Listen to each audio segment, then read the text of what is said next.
Good morning, friends, and welcome to Take Two for this Wednesday, the 27th of March, 2019. It's hump day. I hope you're having a wonderful Wednesday. Well, I'd like to talk to you a little bit today about flattery. I was thinking about how sometimes when people want something or they're trying to manipulate somebody, they'll flatter them. Now, sometimes the flattery is genuine and sometimes it is not. My mother used to cook a lot for a lot of people. She used to make favorite cakes and favorite cookies, and she had her specialty items that she made. And one of the things she used to say, if somebody said, "Mary, this cake is delicious," or "Mary, these cookies are fabulous," her answer, her stock answer would be, "Flattery will get you everywhere." Now, why did she say that? Well, first of all, I think she really enjoyed seeing smiles on people's faces and making sure they're happy tummies. You know, they had happy tummies. But also, just maybe a little bit, she liked the attention and liked being complimented. Maybe there was a little bit of a narcissistic streak when it came to her cooking. But I do know that she liked to do that, and believe me, she liked being complimented about it. Who doesn't like a compliment now and then? But see, you've got to bring balance to something like that. I think about my precious little nephew, Jimmy, who's always doing something to surprise us, and it's always good.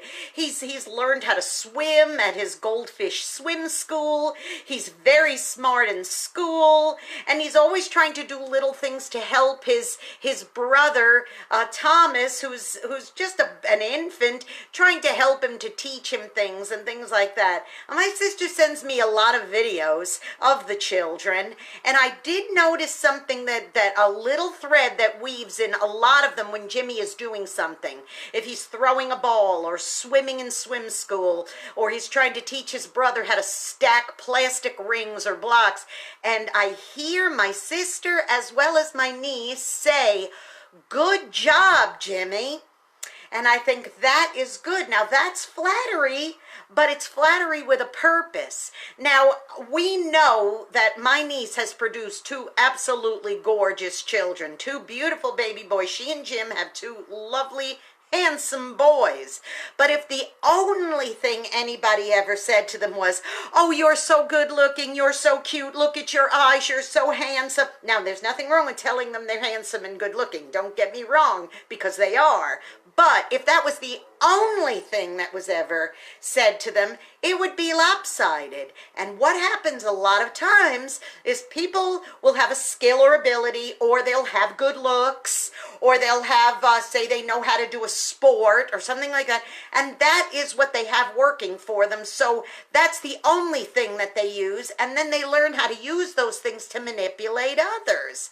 And it's sad, because say you're an athlete and you're like a fantastic basketball player. We've been watching the NCAA Sweet 16 tournament, and we see some real good talent out there. And we know a lot of those young men and young women can go on and have careers in this in this athletic event. But what if somebody is on their way to the big time and then they get in an automobile accident and lose a leg, or some horrible thing like that were to happen? A lot of times they are just forgotten. And people will surround folks like that. You know, all of the posse will follow a lot of big name athletes or actors or people like that, and just pile flattery on them all the time, because they may want something from them, or because they just feel big time to be connected with somebody famous. But let me tell you, I looked up the word flattery. Thank you, Webster's Dictionary. And I'm going to read you what the definition of flattery is. Listen to this. Excessive and insincere praise, given especially to further one's own interests. Like, "Oh, you are the best athlete ever. Oh, you are just the best. You're big time. You're big time. Oh yeah, I'll go along with you to that big party, and I'll go and and meet a lot of famous people, and I'll be hanging with the big time people." Yeah, that's furthering your own interests. Like I said, a lot of time they have their posse along with them. How about this?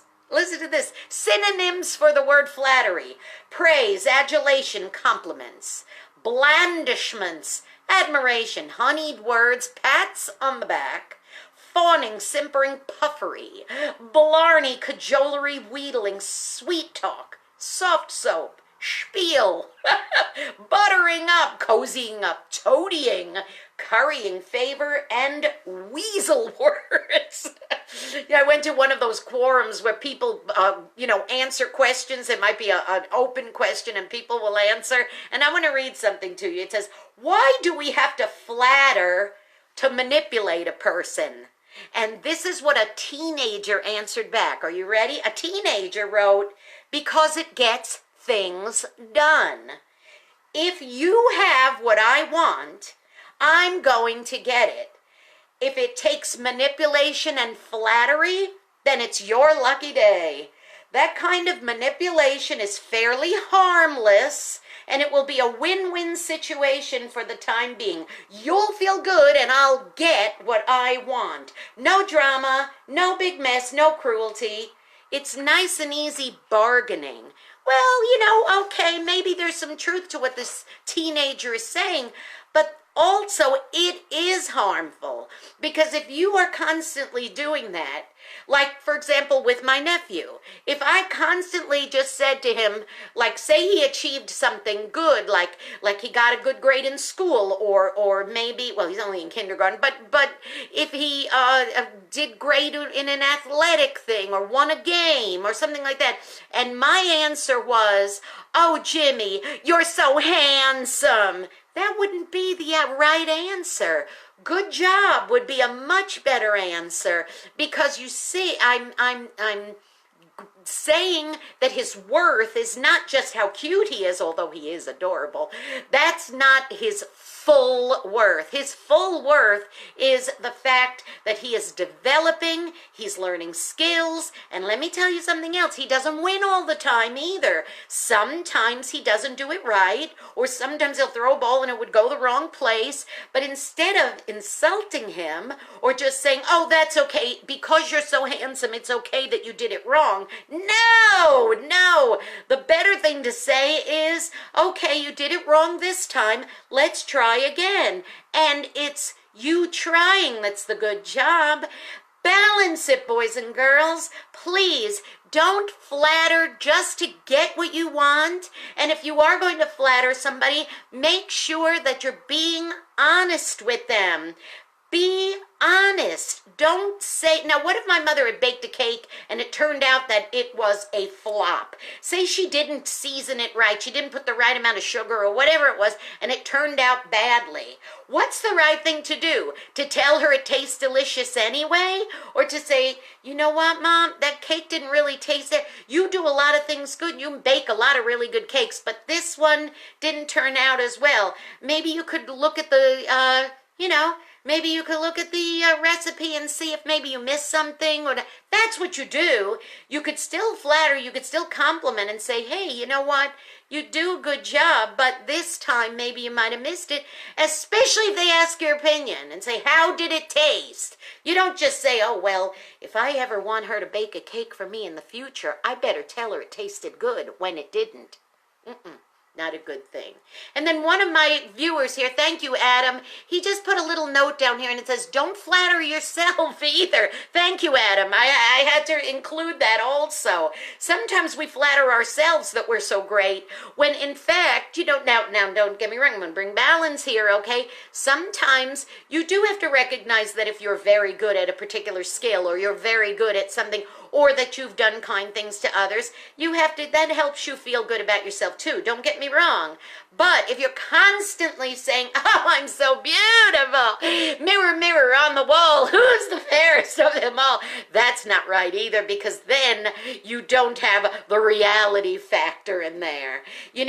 Be honest, be truthful, and I'm going to leave you with one last thought, okay, on this thought, okay, and that is Ravi Zacharias, college professor, Bible teacher. He said something one time that was so good, so much so that I typed it up and I have it all hanging on my refrigerator, and it's this: truthful words are not always beautiful, And beautiful words are not always truthful. So make sure if you're going to be sharing beautiful words with people, do it in such a way that you're doing it in a truthful way.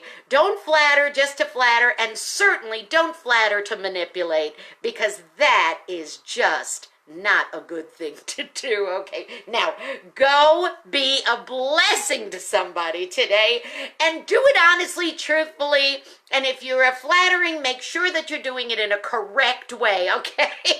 You might end up being the only one who is. Be an encouragement, okay? Hey, don't forget to subscribe to my YouTube channel, Jeannie Sigler, Jeannesigler. And you know what? I want you to, if you like what you see, hit the like button. And that will be something very flattering to me, but do it only if you've really enjoyed it. Hit that like button, okay? Don't do it just to flatter me. And of course, for great music, great programming, great everything, WRMZ.org, and hit that listen button, okay? Hey, have a great hump day, and I'll see you tomorrow. Bye-bye.